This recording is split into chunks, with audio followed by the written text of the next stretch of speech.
Welcome to the Improve It podcast.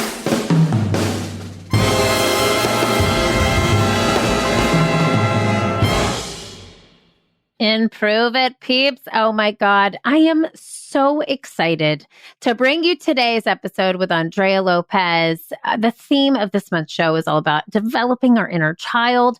And we have comedian, impressionist, actress, sketch performer, and former radio personality Andrea Lopez on this show. Now, she participated in CBS's 2021 Comedy Showcase with other rising comedians, and is currently a writer and actress for Comedy Central Digital. She's the Friday co-host on the Taylor Strecker streaming radio show and oversees the show's social channels. Now, I got to tell you, this conversation blew my mind. We're going to get into today's episode. We're going to meet some special friends, as you may tell from the title of this show. So let's get to improving it with my new friend, Andrea Lopez.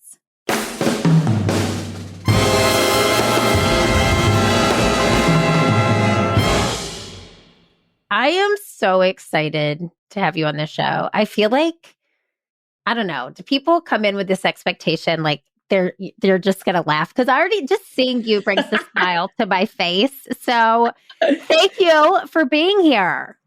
Erin, I am so happy to be here. I'm gonna say it like it, Erin. I'm going to address you as your first name. I'm so excited to be here. And your beautiful smile also makes me smile. Oh, well, I like the Erin. That reminds me sort of like when I was in trouble with my mom, like Erin. But I love this. And I want to start off, we're having you on this show. The intention of the month is all about just developing your inner child. And I got to tell you, you have made me laugh so many times. I bet you don't That's probably such a cool feeling because you bring joy to so many people's lives without even knowing it because of the work that you're doing, which is just revolutionary. So what is one word, if you could set an intention for today's show that you would want to give our audience, what would it be? One word. Oh, Lord. I would say, how do I encompass like making fun of yourself, but in a healthy way? Well, it's two words. It's kind of just letting go. It's release, maybe release. Oh, I love that so much. Okay, I'm here for that. I needed that today. I feel like a lot of people listening needed that today. That does sound a little rah-rah. I'm not trying to be like, release all of your inhibitions. I'm just saying, let go and be able to laugh at yourself is kind of where the release is coming from. No, I'm here for that. And I'm here for the rah-rah. Let's do it. I'm here for both of those things because, okay, you have become this incredible content creator. You've worked in radio and news, podcasting, comedy. And I love this question. You actually gave me this question. So I'm going to ask it to you because I'm so here for it. If you could do the last 8 years of your career over, would you still take those jobs that you did? I asked this question because it's a two-parter. So I would still take the jobs because they've all led me to have all the skills that I ultimately needed to get where I am today. But I would have taken a lot more risks with myself. I struggle so hard with knowing that I'm ready for something. Like, oh, do I have enough background? Did I do enough work? Have I proven to myself that I'm ready for this? And the answer is always going to be, who knows? You you just got to go for it. So sometimes I hesitate on making big decisions, like taking the improv class, hiring the voiceover coach. What are you going to lose? Doing the stand-up. Just go out there and do it. So I think my timeline would have been a little bit shorter of an amount if I had just taken those risks. But I always said yes to certain jobs, whether it was an intern or working for radio. I actually moved back home for my family. And I ended up meeting this incredible mentor who I ended up working for. She was born and raised in DC. And I thought, okay, I'm going to find somebody who I love. I grew up listening to Sarah Fraser. She was a radio personality turned podcaster. I started working for her in the beginning of her podcast. This was like 5 years ago. And it led to one of the greatest mentors and friend relationships I have to date. I still call her all the time. Now she's a new mom and she's just going through so many different new experiences in her life, and we still stay in touch. But that would have never happened if I didn't take a second, fail, and then try something new, go into the podcast industry, be an intern, and all that leads to something even greater. Yeah. Okay. And I love this because it's just, isn't it funny how you can look back at the course of your career and there's all these little puzzle pieces, but then they all come together to this beautiful puzzle, which Absolutely. is who we see today. Would you say that that job, with Sarah, would be where, would that be the job that you had that got you where you are today, or what would that job be? It was definitely a humongous part that got me there because she was the one, along with some of my friends, that didn't care. You know, social media was just like this outlet. She's like, just put anything up there. You want to do impressions? Do impressions. And I had friends in college that said, start an Instagram just for your impressions. Because I want to go back and I want to listen to, you know, your this funny moment with Kourtney or whatever some of your impressions. And you only did it one time for me in person. I want you to record it and put it online.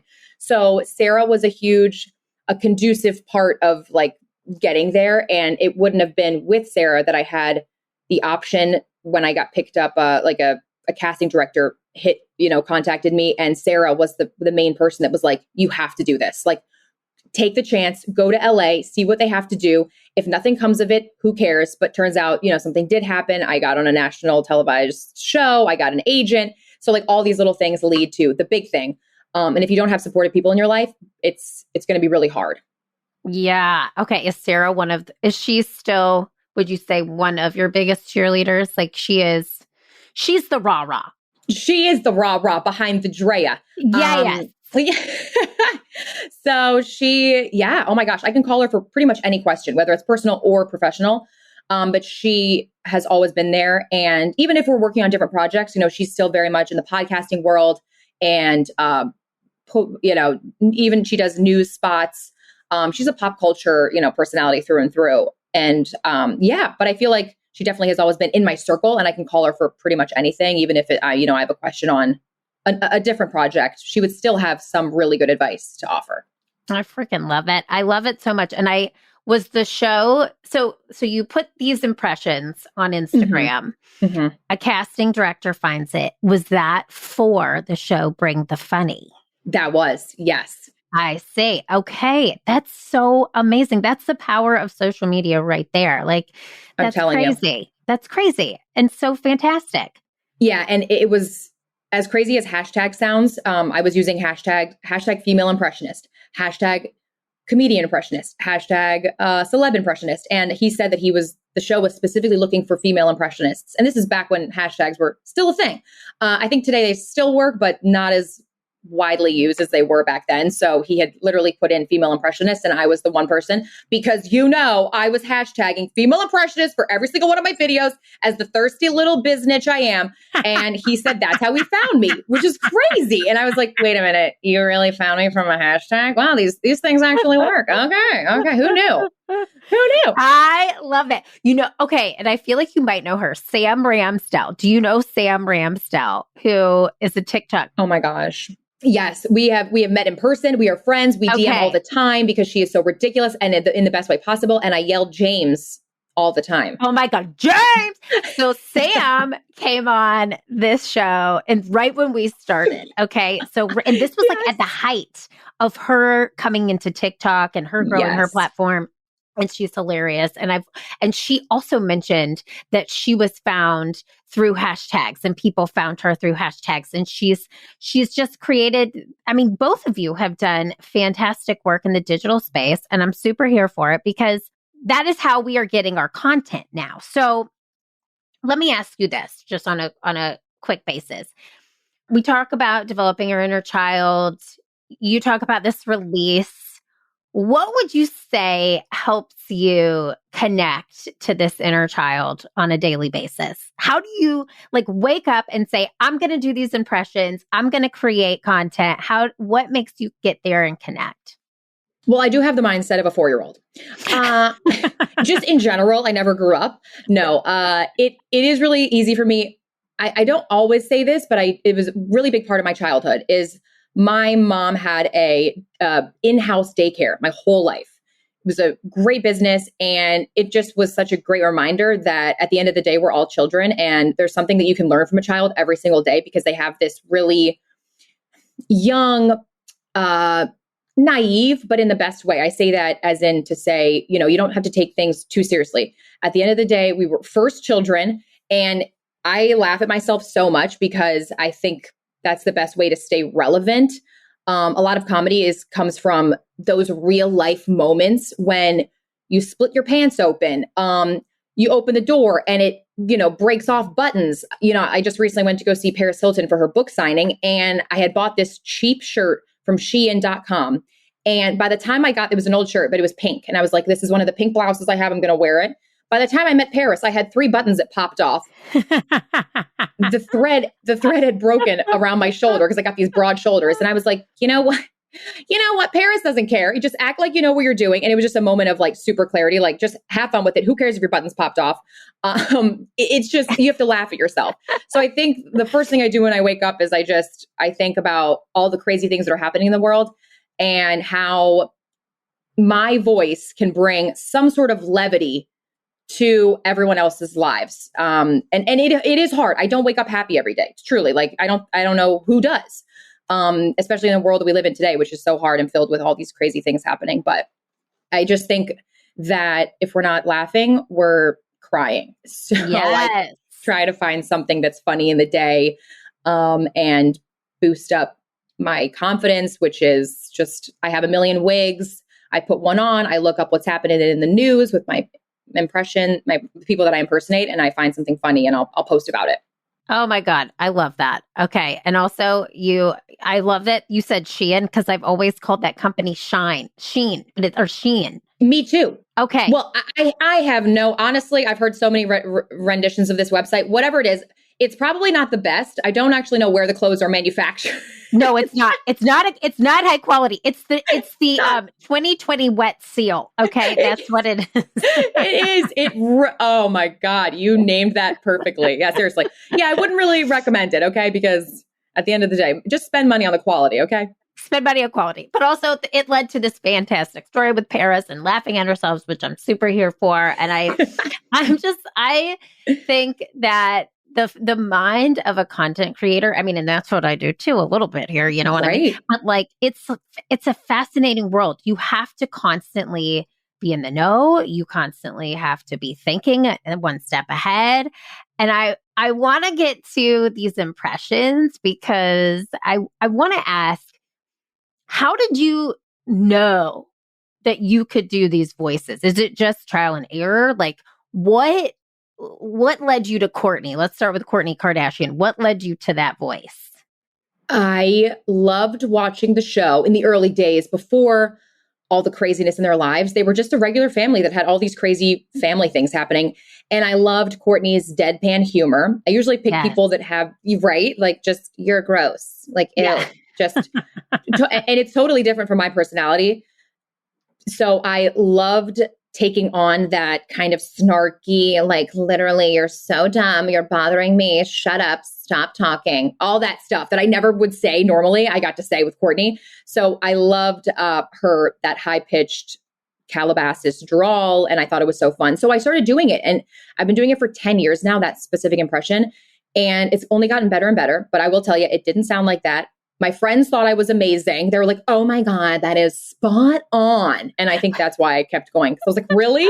And I go back and I watch it and it was absolute dog poop. But yeah, I mean, it started with just watching the show and loving her one-liners and thinking I could take this into building it out into even a bigger character. Yes. Okay. And now it's evolved. And you have a Kris Jenner with you, your friend, who I'm super here for. I love those. I love those reels and those sketches. Okay. So this is what I want to do. I want to do a lightning round series of questions. Okay. Could you answer? You can answer it as Kourtney or as Andrea, whatever feels right. Like maybe you're in character and you're like, no, I'm Kourtney now. I'm answering it as Kourtney. So, it. Are you ready? I have 3 questions for Kourtney. Are you ready? Ready. Okay. What is your favorite podcast?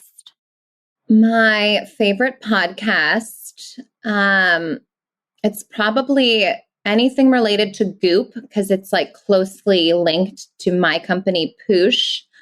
And honestly, a lot of people's voices just like gets on my nerves. So I listen to like meditation, not podcasts. I totally understand, Court. I totally get it. I would get annoyed with this as well, this nasal twang. What's your favorite food to order off a menu? Anything with avocado. I just love it. It's a lot of vegan products, like one slice of cucumber and a really small part of a celery is just like so filling and yummy. I love it. And what's your favorite TV show? If you could name your favorite TV show. Okay, I'm going to go rogue with this one and say The Brady Bunch, because I feel like that was like my age keeping up with the Kardashians. Like my mom would always have that show on and I was like, this show sucks, but like I love the family. So we just like created a way better version. Oh my God. Yes, that was brilliant. I was trying like not to laugh in the microphone. Okay, wait. I want to do Sophia. Can we do Sophia? I got 3 questions for Sophia Vergara. Okay. All right. You ready? Quick switch. What's the best book you've read lately, Sophia? The best book is I love The Giving Tree because I don't know, but it's just always giving. And I feel like that is me with all of my jobs. I'm always giving. So I felt that I was very close with that book. I love it. Okay, what's your favorite self-care product, Sophia? Self-care. I will say my husband's hands. He does this massage that nobody else can do. Like, it's very sexy and strong, and everything that he does, I love it. And I like when he does it when he has no clothes on, but that is a little, that's X-rated. I don't know. I am dying. Okay. Yes. Okay. Now, last one. I got 2 questions for Jennifer Coolidge, and then this is of just course too much. This is amazing. Okay, what's Jennifer? What's the best movie you've ever seen? What's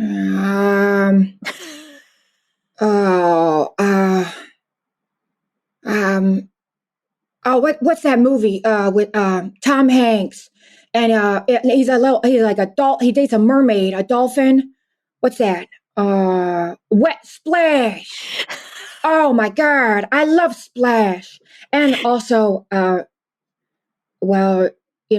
secretly American Pie. Yeah, because it turned me into a MILF. Yeah. Yeah.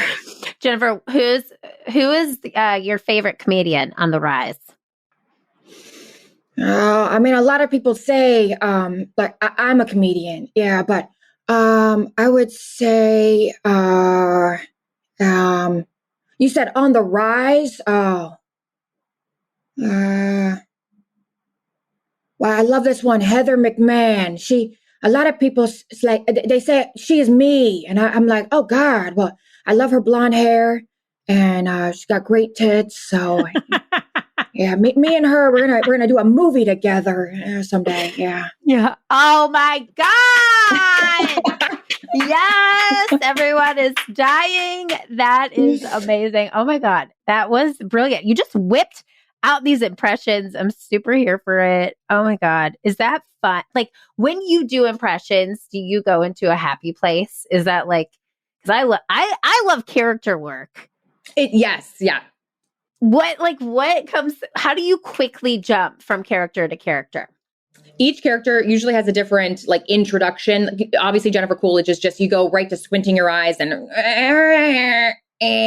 go right into that like breathy. All right, yeah, just say yeah a couple times. And then Kourtney is start with an S. So yeah, you just start like saying yeah and like. Oh, they each have their own words that I always like say to get into them. But then you just get into their mindset. It's like, okay. And once you do them so much, I think they really just become a personality. Yes. So you can easily just think of like 3 things that remind you of them. But it's not like I'm doing like voice exercises in my room, but I do that when I am practicing another character or a new impression. I'm working on things and I'm writing down like what they say all the time. But yeah, I mean, impressions, I met a lot of impressionists in the pandemic. We had this big TikTok group, and a lot of people have used it as a jumping off point to go more into stand up. And they'll kind of, there's this negative feeling around only doing impressions, but I really have so much fun with it. So for me, it'll always be such a big part of who I am and what I do on shows, variety shows, and what I bring to the table when I'm in a new project. Because I've been doing it for so long. It's like truly a part of my identity. Is these like building off these characters. And it's not necessarily that you're just doing the impression, you're putting each character in a different situation. So I love to do like, what would Kourtney say in an exaggerated sense about, her wedding special coming out? It's, of course she would say she's excited, but like what funny thing can you add to it to make it even more funny? And that's what I find really fun. Oh my God. It's so fun to watch. It truly, like, my cheeks hurt. And I'm like, it's so fun. It's such a good headspace to be in. So fun.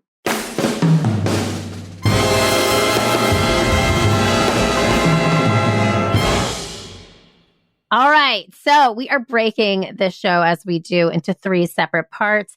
This episode blew my mind. If your cheeks don't hurt from laughing, I don't know what to tell you. This made me so happy. It actually changed the course of my day, which just goes to show you how laughter, levity, positivity can change us physically, mentally. So stay tuned. We've got 2 more episodes coming your way with the one, the only Andrea Lopez. Hey friend, did you enjoy today's show? If so, head on over to iTunes to rate and subscribe so you never miss an episode. Now, did I mention that when you leave a 5-star review of the Improve It podcast, an actual team of humans does a happy dance?